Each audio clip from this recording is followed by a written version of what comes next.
bienvenue à ce troisième webinaire en fait de la Résalience là, pour ce qui est de la programmation hiver-printemps. C'est le 7e en fait là, depuis le début du projet Résalience, depuis que l'on tient là, des webinaires là, de manière normalement mensuelle. Là, on a eu la chance d'en avoir un peu plus. Aujourd'hui, c'est un webinaire spécial en fait pour deux raisons. C'est moi qui va le faire. C'est donc pas du transfert de connaissances de scientifiques, c'est plutôt un retour d'expérience là, d'un point de vue du praticien. Puis ça va être également un test là, pour faire rendre la version disponible audio de ce webinaire-là là, dans le cadre des Résaliences podcasts. Là, si vous connaissez pas, là, sont disponibles sur YouTube. Rapidement, comme à l'habitude, la Résalience, c'est quoi? Ben, en fait, c'est une communauté de pratique en adaptation au changement hydroclimatique. On vise là, les petites et moyennes municipalités. On souhaite leur collaboration avec leur organisme de bassin versant là, pour mettre en œuvre et pour planifier là, des solutions d'adaptation au changement hydroclimatique. On a 3 stratégies là, rapidement. Là, on a créé un noyau de communautés leaders. Là. Il y a 8 OBV au Québec qui accompagnent des communautés, des municipalités. Puis il y a également on cherche à élargir cette résilience-là en allant chercher des nouvelles municipalités, des nouveaux OBV. Et on a aussi là, développé une série d'outils dont je pourrais vous parler plus longuement un peu plus loin. Quelques messages d'intérêt aussi là, en guise d'introduction. Le grand forum des communautés résilientes. Si vous m'avez pas encore entendu en parler, ben je suis heureux que ça se passe finalement.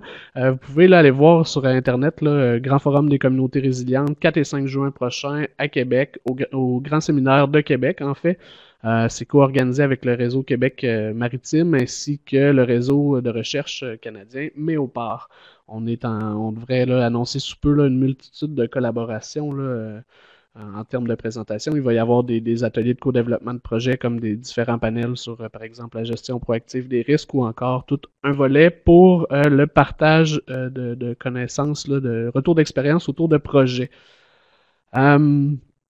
Autre chose que je voulais vous annoncer là, à ceux qui s'intéressent à la résilience, c'est le lancement du volet 2 du programme Climat Municipalité 2, phase 2. En fait, là, c'est possible là, maintenant, il y a un financement là, de l'ordre de plusieurs millions de dollars, je crois, qui est accessible aux municipalités et lesquelles peuvent prévoir des fonds là, pour une collaboration avec leur organisme de bassin versant si elles souhaitent réaliser des projets d'adaptation, des projets pilotes notamment. Pour ceux qui ne le sauraient pas, j'ai 2 chaudières vides, comme dirait ma mère, 2 diplômes. J'ai étudié baccalauréat en économie et politique et ensuite une maîtrise en aménagement du territoire. Ça va faire bientôt là, 7 ans que je suis dans le réseau des organismes de bassin versant. Je travaille toujours pour l'organisme de bassin versant de la Rivière-Sainte-Anne, la CAPSA. Et depuis 2 ans, là, je suis animateur là, de la Résalience, c'est moi qui me trompe, de la Résalience au sein du ROBVQ. Là, j'ai participé là, à différents projets là, en termes concernant l'adaptation au changement climatique. On va en reparler encore aujourd'hui, mais le projet aller-retour qu'a eu le ROBVQ par le passé, Forum mondial de l'eau. J'ai fait aussi un stage exploratoire en Belgique sur la question de la gestion intégrée des risques d'inondation. Donc, plusieurs expériences dans ce champ. Sinon, je pense que comme plusieurs d'entre vous, ben, c'est sur le terrain que, à travers mes tâches et mes mandats, que j'ai appris beaucoup dans ma vie. Puis j'ai une chance en fait extraordinaire qui est celle d'animer la résilience, d'être au ROBVQ sur le sujet de l'adaptation. Donc j'ai la chance de voir un peu partout qu'est-ce qui se passe là, autant dans le monde municipal que dans le monde des OBV là, sur la question de la gestion intégrée de l'eau par bassin versant, puis plus largement de l'adaptation au changement climatique. Parce que pourquoi faire un webinaire sur le sujet? Pourquoi m'autoriser moi-même dans le cadre de la résilience à faire un webinaire? Ben, en fait, là, mon intention là, aujourd'hui, c'est vraiment d'essayer d'inspirer ceux qui sont porteurs de changement, là, autant dans le monde municipal que dans le monde des organismes de bassin versant, là, de pousser l'innovation là, de la pratique, qu'elle soit municipale ou de la GEBV, pour être en moyen d'innover. Pourquoi faire un webinaire sur l'état de la pratique? Maintenant, ben, il y a 3 choses que je souhaite ramener là, fondamentalement. Pourquoi la gestion intégrée de l'eau par bassin versant? C'est ben, d'abord et avant tout là, pour voir à réformer la gouvernance de l'eau. Tu sais, si on se réfère, là, dans des vieux documents à la politique nationale de l'eau, là, il y a il y a toute l'idée que le temps est venu de passer d'une gestion par secteur industriel, secteur forestier, à une gestion intégrée, établir des passerelles entre les différents services, autant au niveau des ministères qu'au niveau des localités. Euh, il y a, par rapport à ça, toute la considération pour les impacts cumulatifs là, qui était nommé là, qui était nommé comme principale raison. Là. On peut penser à des stations d'épuration des eaux usées qui, les unes sur les autres, rejettent dans un cours d'eau sans tenir compte là, de l'impact cumulatif, par exemple, sur les écosystèmes. Avoir une plus grande donc, cohérence aussi entre les actions, là, pas voir à essayer de réduire les risques d'inondation en évacuant l'eau le plus rapidement et finalement générer des risques, par exemple, d'inondation plus importants en aval. Euh,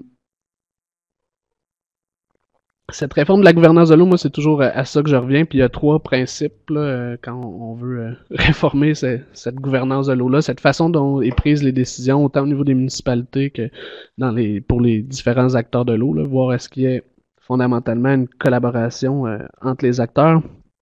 Trois principes, puis même les OBV, les municipalités en sortent pas, c'est la question du leadership. On doit, on doit clairement se poser la question, puis ça fait partie du discours d'un peu tout un chacun, là, la question d'être un leader en la matière. C'est ce qui ressort aussi quand on cherche à faire des communications. C'est l'idée d'être les premiers, d'être les leaders. On veut. Puis chacun se distingue à sa façon. On pense à Brome-Missisquoi, par exemple, en gestion durable des eaux pluviales. Je pense à Coaticook sur la question de l'intégration de l'espace de liberté de cours d'eau. Je pense à Matapédia-Restigouche sur les aires de drainage et la gestion des sédiments. Donc, chacun a un peu finalement son leadership déjà à l'heure actuelle, mais il y a dans certains dossiers, mais il y a la question de pouvoir être des leaders sur une multitude en fait de dossiers si on fait de la gestion intégrée, qu'on ne regarde pas qu'un seul usage de l'eau. La responsabilisation des acteurs, on est dans un mode de gouvernance à l'heure actuelle qui fait appel à la bonne volonté des gens, autant des citoyens que du citoyen à l'entreprise en passant par la municipalité ou au ministère. On est dans un cadre moral, on cherche à promouvoir une meilleure éthique en fait pour que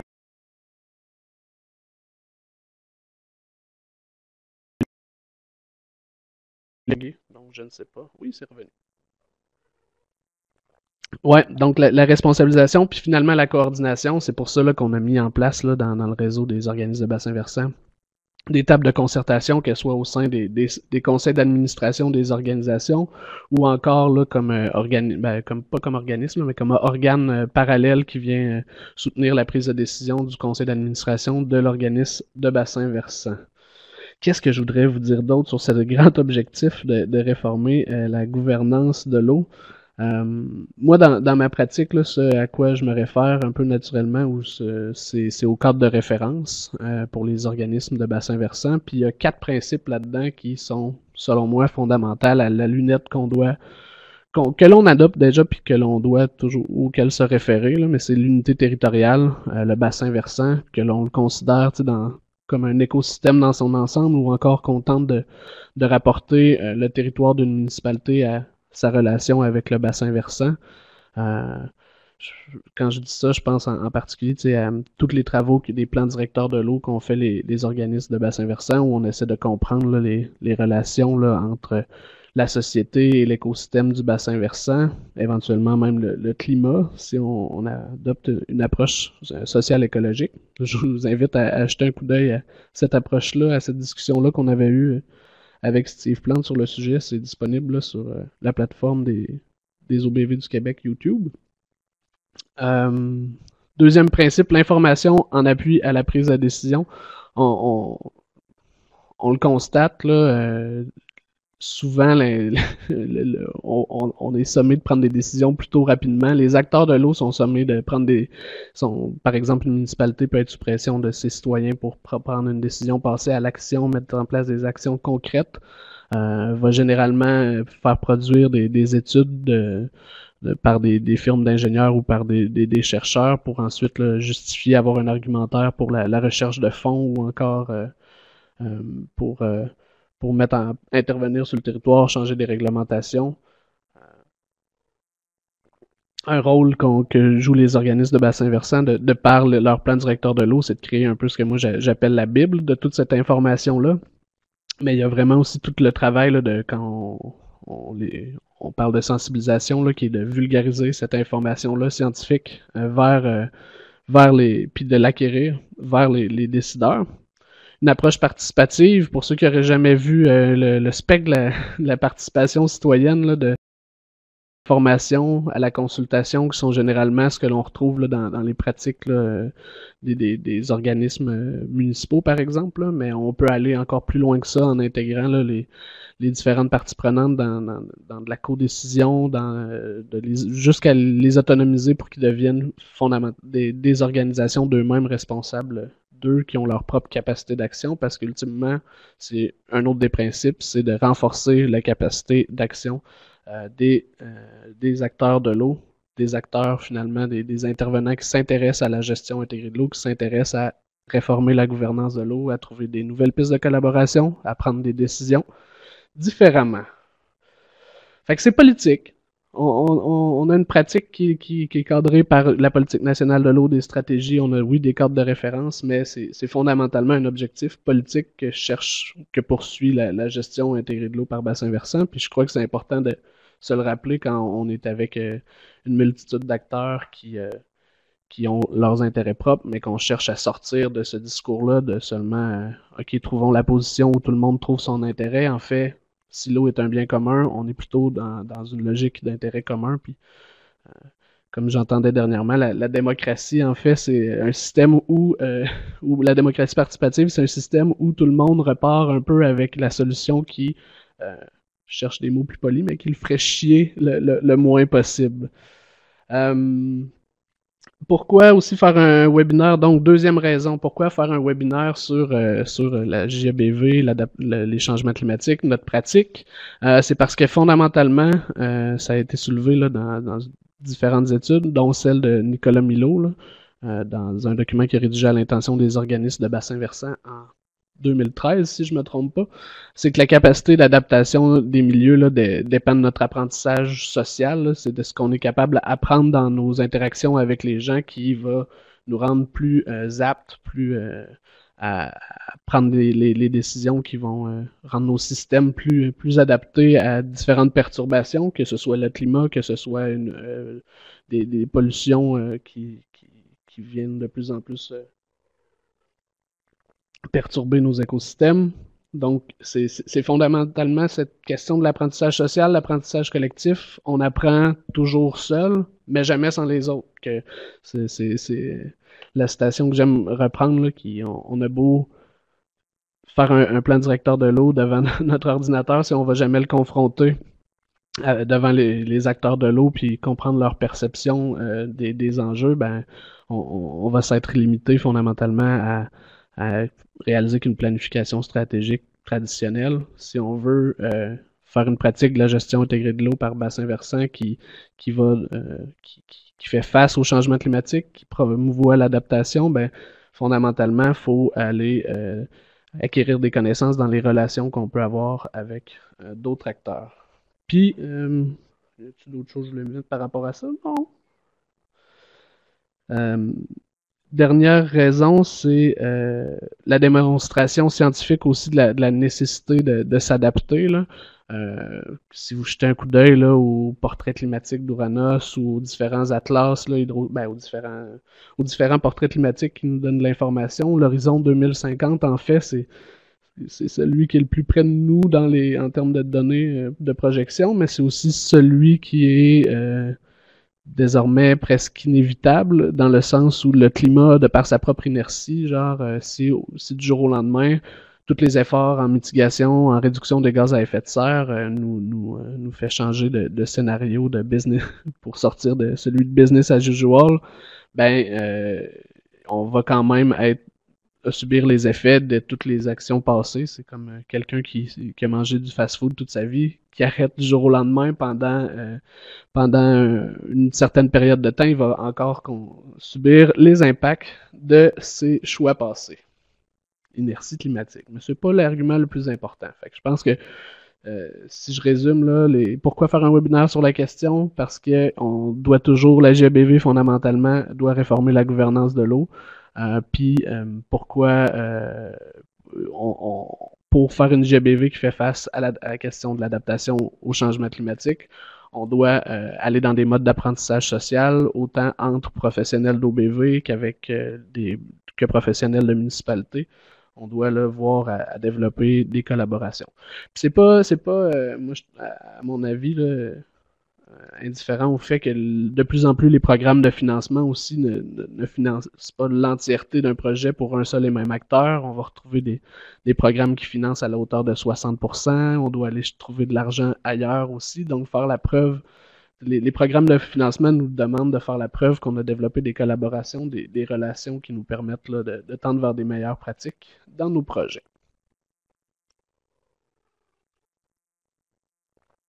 S'il y a des questions tout au long, n'hésitez pas là, à les poser dans la barre de conversation dans le bas. Je voulais, parlant de la, je voulais aussi traiter un peu de mon histoire, là, puis de l'histoire du réseau des OBV là, par rapport à cette intégration de l'adaptation au changement climatique, parce que je pense que ça illustre un peu là, ce changement de pratique qu'on a vu dans les dernières années. Puis l'histoire que je connais le mieux, ben, en fait, c'est certainement la mienne.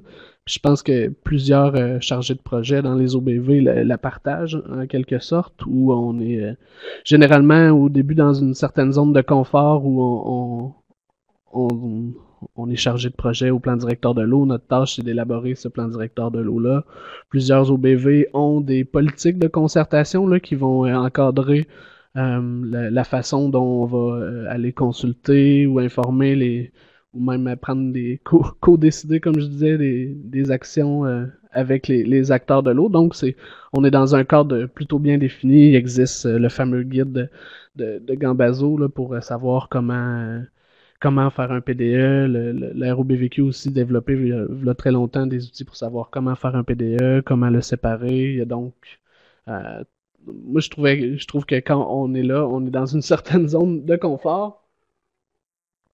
Pour moi, j'ai eu un certain goût d'aventure là, assez rapidement en embarquant dans le réseau. Là, j'ai participé là, j'ai eu la chance de participer au projet aller-retour que j'ai nommé du ROBVQ là, qui visait à aller à l'étranger, voir comment la gestion intégrée de l'eau par bassin versant était pratiquée et en particulier la participation citoyenne, les questions de l'adaptation au changement climatique. Euh, c'est cette grosse expérience-là, moi, qui m'a dit, OK, je voyais l'élaboration du plan directeur de l'eau finir, on allait passer en mise en œuvre des actions, étonnamment, au même moment, les titres les titres des fonctions changeaient. On devenait coordonnateur à la gestion intégrée de l'eau par bassin versant. Les tâches étaient plus ou moins les mêmes, on comprenait pas trop encore. Puis moi, dans mon expérience, soudainement, il y a eu un événement, les inondations à Saint-Raymond. Je sais que j'en parle toujours probablement à la plupart d'entre vous, mais ça a été le début, en fait, de cette sortie de sentier, de cette sortie de la zone de confort où même si j'avais jamais fait de la mise en œuvre, en fait, on est censé accompagner la mise en œuvre des actions. Qu'est-ce que ça voulait dire? Je renvoie à ce que je disais tantôt, là, à l'apprentissage social que j'avais à faire, à développer ces relations-là pour voir, OK, comment donner du sens à tous ces grands principes de gestion intégrée de l'eau-là, que ce soit le bassin versant pour le citoyen ou la municipalité, que ce soit le renforcement des capacités, comment ça se fait, en fait. À ce moment-là, je pense c'est ce que la meilleure phrase que j'ai retenue pour me permettre d'avancer, c'était fake it until you make it. Je voyais que c'était pas on a tout le temps cette ambiguïté-là dans le réseau de parler de quelle est notre expertise quand on est praticien de la JABV. En fait, pour moi, je le savais pas encore, mais je me disais, ah oui, oui, moi je suis l'expert de la concertation ou je suis l'expert de l'accompagnement des communautés dans leur projet de réduction de risque.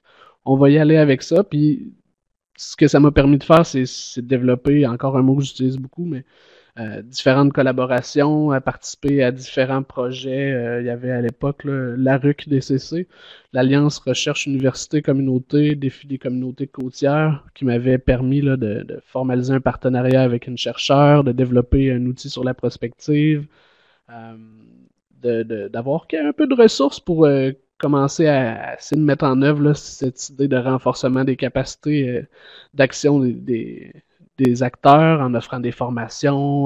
Il n'y a rien de surprenant là, pour la plupart d'entre vous. Là. Je suis conscient que c'est un peu tout ça qu'on fait. Puis ensuite, je cherchais à les mettre en œuvre. Il y a comme une boucle en quelque sorte qui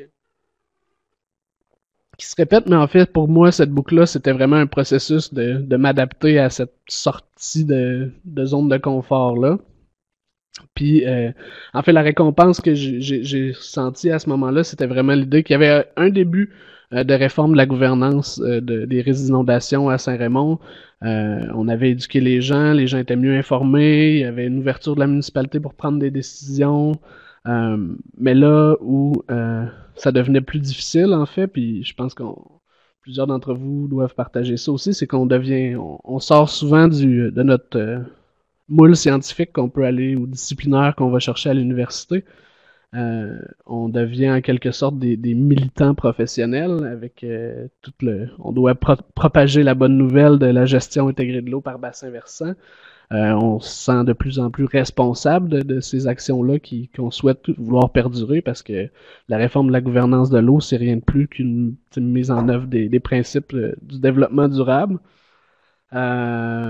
Fait que ça, c'est de quoi qu'on a apporté aussi si on souhaite responsabiliser les acteurs de l'eau par rapport à leurs pratiques, par rapport à leur usage de l'eau, nous-mêmes, on se trouve à se responsabiliser en tant que professionnels à l'égard de l'accompagnement qu'on offre à ces communautés-là. Aujourd'hui, je dirais, on est toujours un peu dans cette zone de transition-là. On cherche à maintenir ces acquis-là. On n'est pas de retour à une situation là, tout à fait familière là, où on se sent purement confortable. On dirait que ce qu'on est laissé, ce que ces histoires-là nous laissent, c'est un sentiment que la marche vers l'autonomie des acteurs, leur renforcement leur capacité va être longue. Puis je crois que c'est ce qu'on partage un peu tous là, dans nos pratiques. Là. Du moment qu'on cherche à faire changer quelque chose, à changer une pratique, à gérer le changement, plus souvent qu'autrement, on part avec plein de bonnes intentions, plein de beaux principes en tête, puis du moment qu'on les confronte à la réalité, on se rend compte que le monde idéal est loin de nous, ou voire inexistant, mais qu'on peut tout de même entreprendre des transitions. L'état de la pratique maintenant de la JABV dans le réseau par rapport au changement climatique, je dirais que c'est quand on en fait l'analyse, il y a eu par le passé des sondages qui avaient été réalisés auprès de tous les organismes de bassin versant pour voir quelle était l'intégration qu'ils avaient fait de la question des changements climatiques dans leur plan directeur de l'eau, dans leurs outils de concertation, et quels obstacles étaient identifiés à l'intégration des changements climatiques. Donc, tantôt, je parlais d'une zone de confort. C'est probablement là qu'on se trouvait, là, 10 ans dans le réseau. En fait, là, on était dans l'élaboration des plans directeurs de l'eau, dans les formulaires de suivi de nos actions et réalisations déjà. Le petit goût d'aventure qui avait été donné pour l'intégration des changements climatiques, c'était celui de Gambazo, qui avait donné un petit passage dans le guide d'élaboration d'un plan directeur de l'eau sur les changements climatiques et l'importance pour les OBV, mais il n'y avait rien de plus que ça pour motiver qui que ce soit à faire face à ce méga enjeu à l'époque. C'était probablement pas non plus autant dans l'agenda politique qu'aujourd'hui.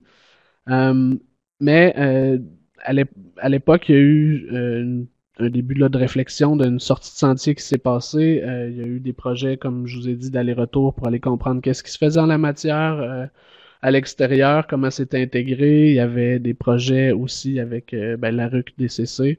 Tous ces projets-là auxquels moi, personnellement, j'ai eu la chance de participer, j'étais pas seul. Il y a d'autres organismes de bassin versant qui ont pu y participer. Il y a eu des retours qui ont été faits là, à l'ensemble du réseau là, dans le cadre de différents ateliers de transfert aussi. Puis il y a eu de plus en plus de collaborations avec Ouranos qui ont commencé à s'établir. Euh, Aujourd'hui, récemment, j'ai commencé à faire un suivi auprès du réseau de quels ont été les changements significatifs pour eux au cours des dernières années. Ben si ce que j'ai été étonné d'apprendre, c'est que la plupart des gens qui sont rentrés dans les organismes de bassin versant il y a tout cela quelques années, ben avaient tous entendu parler des changements climatiques à l'école, arrivaient dans leur organisme de bassin versant, le PDE n'en parlait pas, on rentrait en mode de mise en œuvre, donc ça expliquerait pourquoi là, il y a pas eu ces considérations-là prises à l'époque.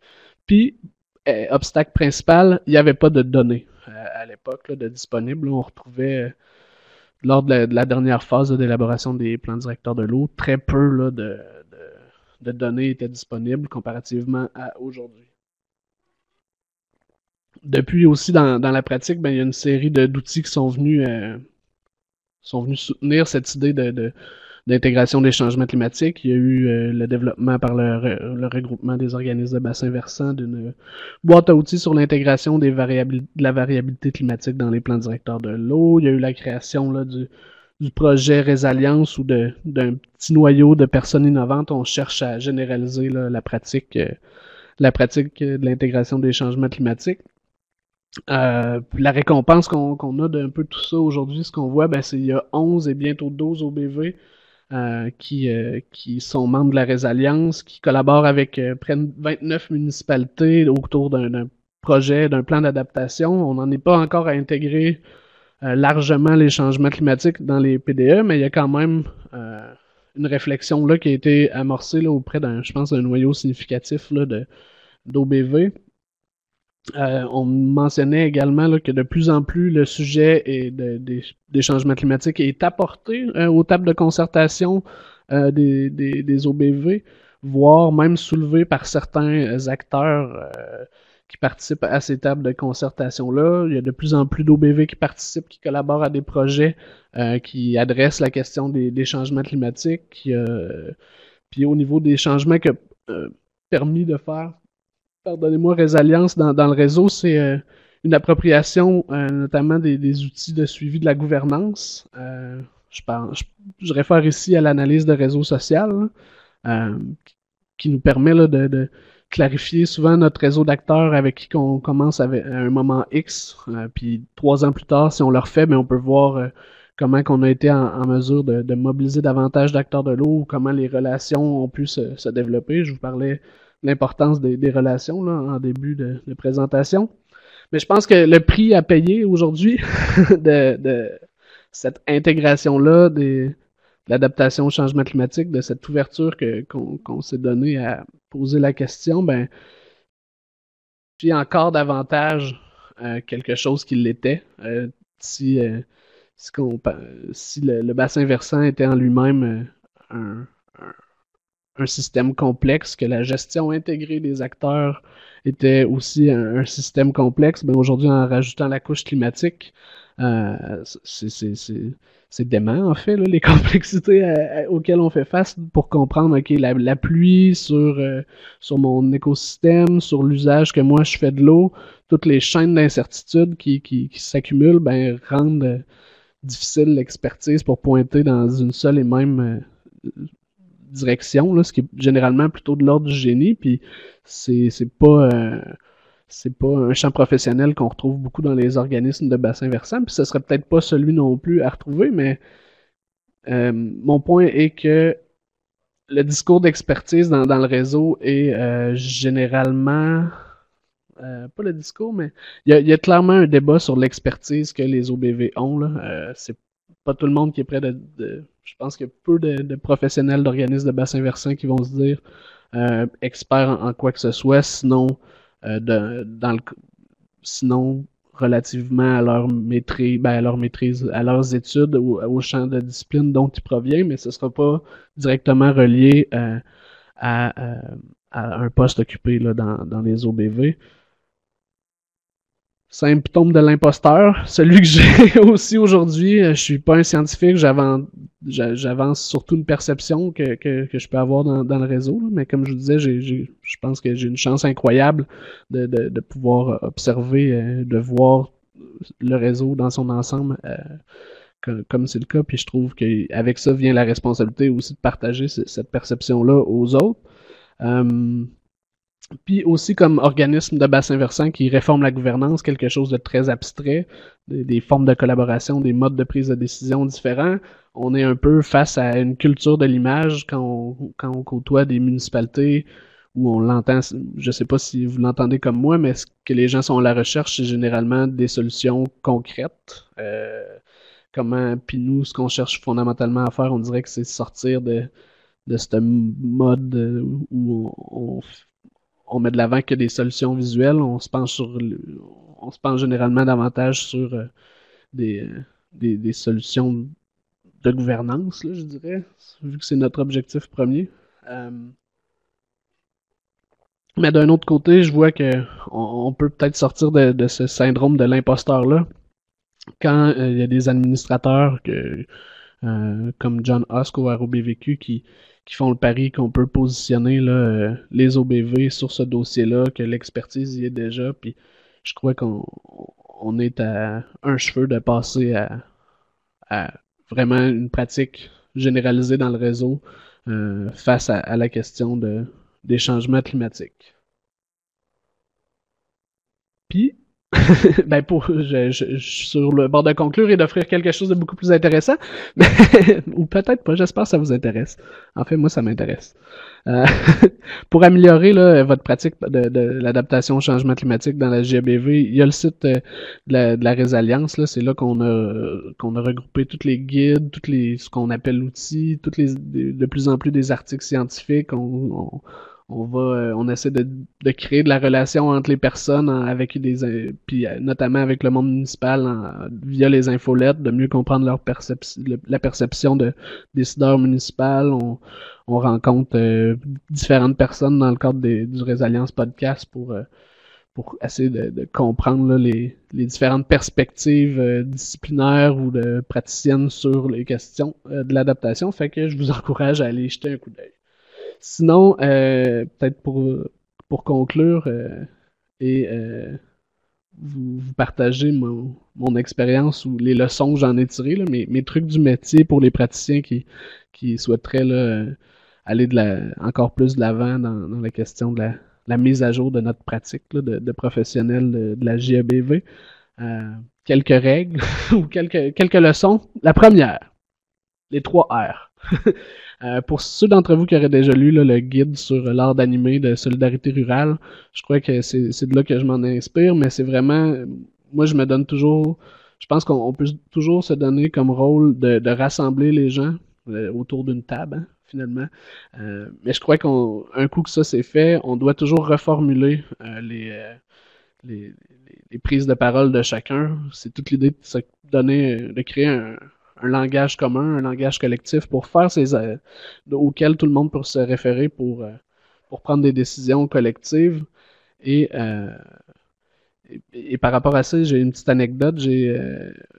Dans le cadre de l'animation d'un des comités, la tâche d'effectuer le compte-rendu est faite par un citoyen et non la municipalité, comme on pourrait penser traditionnellement, parce qu'ils ont des chargés de com'.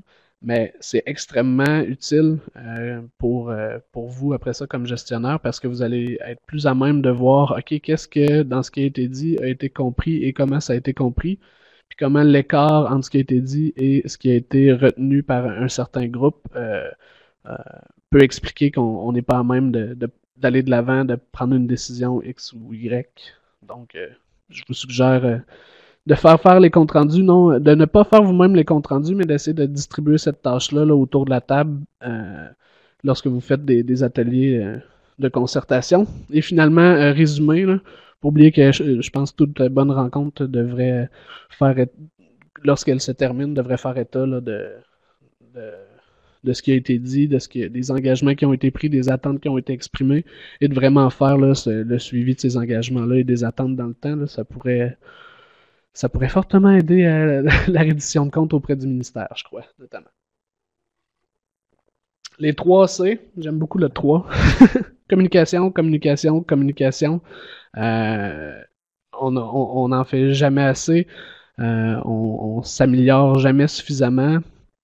Je pense on n'est jamais assez bon pour vulgariser bien notre message, de bien être compris, d'apporter de l'utilité aux gens, de les valoriser aussi dans ce qu'il fait. Je suis pas mal certain que tout ce que j'ai dit aujourd'hui, même si ça me prend, on dirait, un certain courage pour le dire, ben que vous le saviez déjà.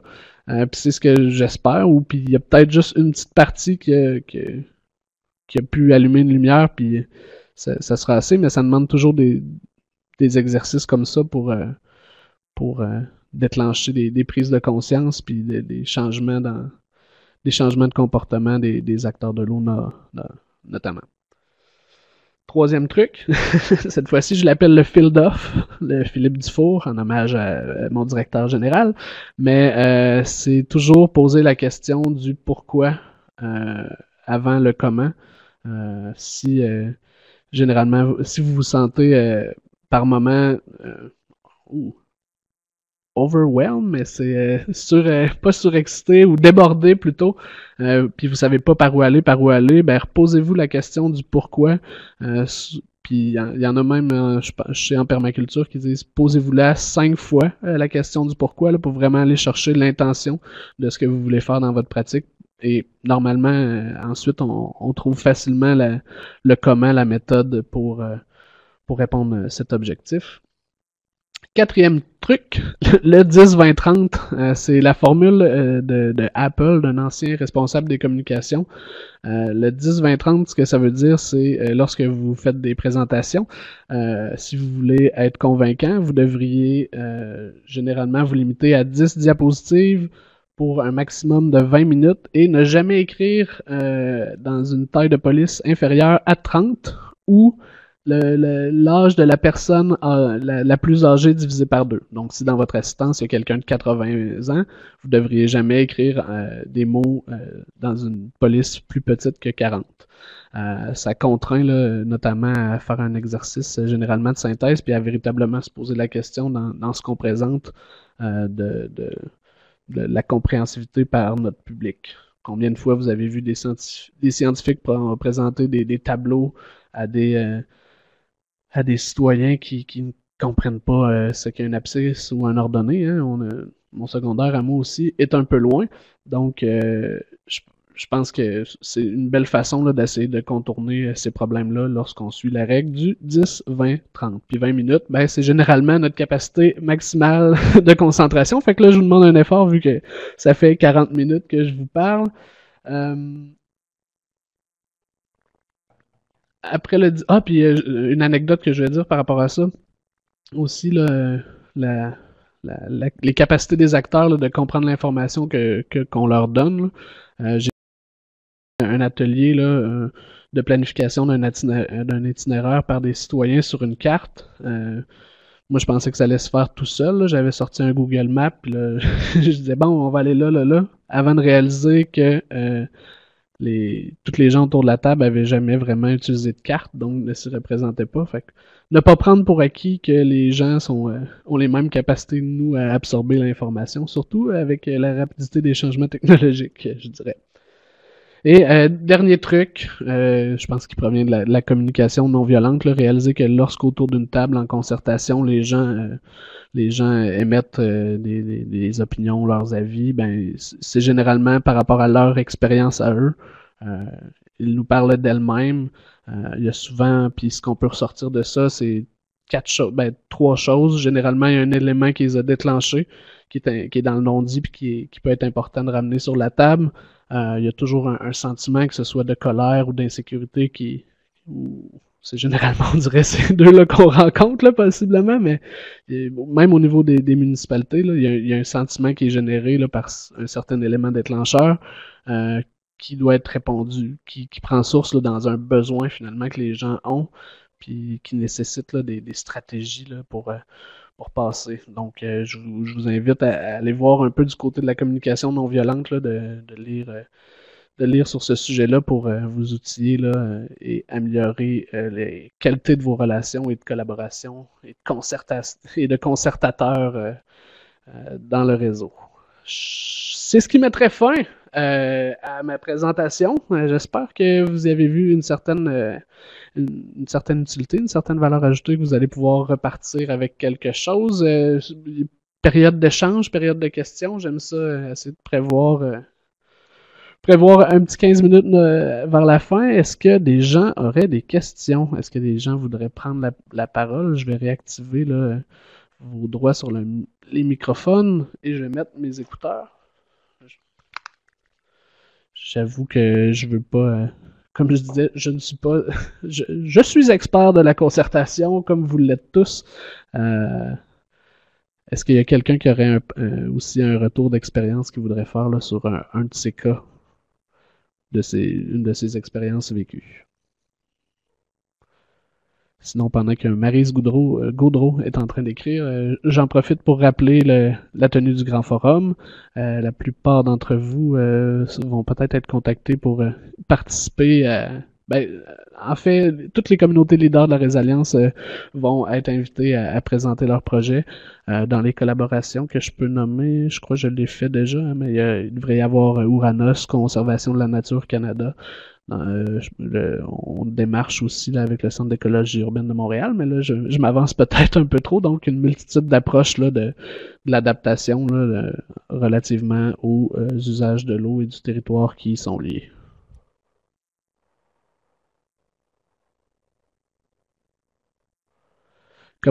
Excusez-moi, je lisais la question. Comment mobiliser les acteurs de l'eau autour de l'adaptation au changement climatique sans que soit survenue une catastrophe? Ouais, j'ai eu cette question-là de plus en plus souvent. Un élément de réponse que j'ai, c'est c'est en fait en raison d'un projet de recherche là, que je vois démarrer en ce moment, là, puis qui nous faisait prendre connaissance d'une lacune que nos plans directeurs de l'eau pouvaient avoir. Parce que si souvent ce projet-là, en fait, interroge la question des risques d'inondation d'un post-catastrophe. Puis il y a plusieurs catastrophes, en fait, je pense, qui sont arrivées par le passé. Puis qu'on n'est juste pas au courant parce que ça n'a jamais été documenté ou qu'on l'a jamais adressé, puis on n'a jamais questionné finalement la culture qu'ont développé les gens autour de ça. Donc, concrètement, c'est un projet de recherche dans la rivière Sainte-Anne. Oui, on parle toujours, nous, au sein de la CAPSA, de seulement du cas de Saint-Raymond, mais là, on réalise que il y a certains secteurs qui ont connu plusieurs inondations. C'est peut-être pas des centaines de personnes. Comme la plupart des OBV, on travaille en milieu rural, mais il y a quand même quelque chose là qui est resté puis qui a créé des traces pour les personnes. Mais après ça, faire le lien vers si on veut penser, ça serait juste faire de la GBV, d'essayer de faire de la gestion intégrée du risque d'inondation pour aller vers l'adaptation au changement climatique. Là, vous serez pas sur. Il y a beaucoup encore de climato-sceptiques hein, sur les territoires, donc je pense tout un travail de vulgarisation là, de la science du climat à faire. Puis ensuite, l'adaptation au changement climatique, quand on comprend notre interdépendance au climat, ça passe quand même par le bassin versant, par l'eau. Fait que les bonnes pratiques, je pense, sont les mêmes à mettre de l'avant, là, qu'on parle d'adaptation au changement climatique ou de gestion intégrée de l'eau par bassin versant. Mais d'élargir la réflexion au climat, c'est là qu'est le défi. Puis de penser mobiliser des gens sans qu'il y ait eu d'éléments qui les a déclenchés, là, c'est peut-être le fait qu'on adresse. C'est peut-être qu'on n'adresse pas un véritable enjeu non plus. Est-ce qu'il y aurait d'autres questions? Est-ce que quelqu'un d'autre voudrait répondre à cette question-là? De comment mobiliser des acteurs sans qu'il y ait eu de catastrophe? Parce qu'il faut se souvenir aussi que dans ce qu'on adresse, je pense, principalement en gestion intégrée de l'eau par bassin versant avec la réforme de la gouvernance, c'est le fait que des décisions doivent être prises autour de conflits d'usage. Fait que s'il n'y a pas en l'absence de conflit, il n'y a pas de décision à prendre collective, à tout le moins. Ou on peut prendre une approche, je pense, je dirais d'éco-centré, où se fait porteur en quelque sorte des intérêts de la faune et de la flore. Mais généralement, des organismes environnementaux vont, dans certaines régions, sont déjà présents pour faire ces travaux-là. Peut-être que des fois, les OBV doivent glisser pour faire un peu ce travail-là, pour pas que ces enjeux-là tombent dans l'oubli.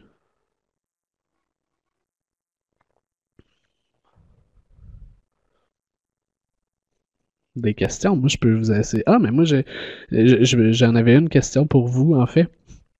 Les obstacles que vous voyez à intégrer la question climatique dans vos plans directeurs de l'eau. Vous pouvez y aller par... ou quel changement significatif vous trouvez qu'il y a eu dans le réseau par rapport à la question, là, par rapport au réseau, mais par rapport à votre pratique, là, en particulier des changements climatiques.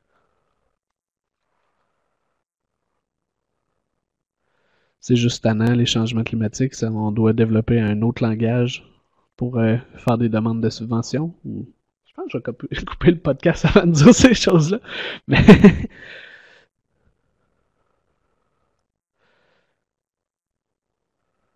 je vois la présence d'un MRC aussi dans le monde municipal. Comment vous percevez ce dossier-là? Est-ce que j'ai assisté là, au sommet climat résilience de l'Union des municipalités du Québec la semaine passée, puis j'étais étonné, ben pas étonné, mais je, je voyais la réaction de certains maires là, par rapport à. Je pense qu'ils se trouvaient un peu, pas désamorcés, mais ils se trouvaient dépourvus en frais de leurs compétences pour adresser les questions de l'adaptation au changement climatique. Puis un autre truc par rapport à la résilience, j'ai été surpris de voir ouais, ben c'est l'adaptation au changement climatique, c'est clairement pas ce qui parle le plus aux municipalités quand leur principale préoccupations sont autour de leur champ de compétences, de leurs responsabilités en tant que municipalité, mais je crois que les OBV sont à même de leur apporter, de faire cette éducation populaire-là, en fait, là, d'assumer ce petit côté de militant professionnel pour aller, pour aller dire qu'une autre façon de faire est possible. Est-ce que quelqu'un a aussi peut-être des règles pas des règles, mais des trucs du métier qu'il a développé là, pour lors de l'animation de concertation ou lors de travail. Personnellement, à l'OBV Saguenay, excusez-moi, je vais prendre le temps de lire où tout le monde peut lire. Personnellement, à l'OBV Saguenay, il a été facile d'intégrer les changements climatiques au diagnostic, mais ces éléments n'ont pas été reportés à notre table de concertation. Je sais que plusieurs exercices, c'est vrai que j'ai vu se faire, là, c'est de suivre la boîte d'intégration de la variabilité du plan directeur de l'eau, de voir, étant donné un étiage plus sévère, qu'est-ce que ça peut signifier au niveau des usages. Ok, il y a plusieurs choses qui sont sorties. Mais j'aurais une question pour Maryse Goudreau. Je me demande, est-ce que c'est vous qui avez pas apporté la question à votre table de concertation ou c'est pas votre table de concertation qui a soulevé ça? Euh, Puis la MRC du Fjord qui veulent développer un projet avec l'UQAC concernant l'adaptation au changement climatique. Ben, je serais curieux de savoir, est-ce que vous pensez collaborer avec votre organisme de bassin versant également sur ce dossier-là, étant donné que la plupart des impacts des changements climatiques vont provenir des modifications quand même au cycle de l'eau. Euh, je serais curieux de vous entendre si vous souhaitez plutôt quelles sont vos ambitions avec ce projet-là. L'AEC, Mobilisation et développement des communautés locales du Cégep de Victoriaville, fournit d'excellents outils à la concertation. Ben merci Yannick, je vais aller jeter un coup d'œil de ce côté-là, mais il y a aussi, je pense, dans les ressources qui sont de plus en plus connues, oui, il y a toujours eu la boîte d'outils à la participation citoyenne du ROBVQ, mais il y a également Communagir là, qui propose là, sur un site internet où, en fonction de l'objectif, de nos ressources, du temps loué, du nombre de participants souhaités, des méthodes ciblées ou plutôt des techniques d'animation ciblées à chacun de ces contextes-là. En fait, ça n'a pas été repris par la. Moi, a priori, je vois Maryse Goudreau que, en effet, ben, on dirait pour moi, quand je voudrais, si j'avais à représenter à une table de concertation les changements climatiques, je voudrais pas seulement le vendre que comme le vendre. Mais oui, le vendre que comme élément perturbateur, mais en fait, c'est un peu ce que c'est. Ça vient perturber nos usages de l'eau actuels et futurs. Puis ça nous amène à juste reconsidérer ceux-là dans des horizons de plusieurs dizaines d'années. Puis simplement ça, c'est déjà quelque chose. Puis pour moi, faire de l'adaptation au changement climatique par rapport à la GBV, si je parle d'approvisionnement en eau potable ou que je parle d'inondation ou que je parle de gestion des sédiments, on dirait que je pourrais toujours réduire ça à dire ben je vais faire une gestion intégrée de mes risques d'inondation, je vais faire une gestion intégrée de mes eaux de ruissellement, je vais faire une gestion durable de mes eaux pluviales. Euh, c'est ce que je voulais dire dans l'idée que l'adaptation au changement climatique puis la gestion intégrée de l'eau par bassin versant, c'est des choses qui vont clairement dans le même sens, puis que l'approche de la GBV est à même de fournir une bonne part, ou plutôt d'encadrer une bonne part des efforts en adaptation.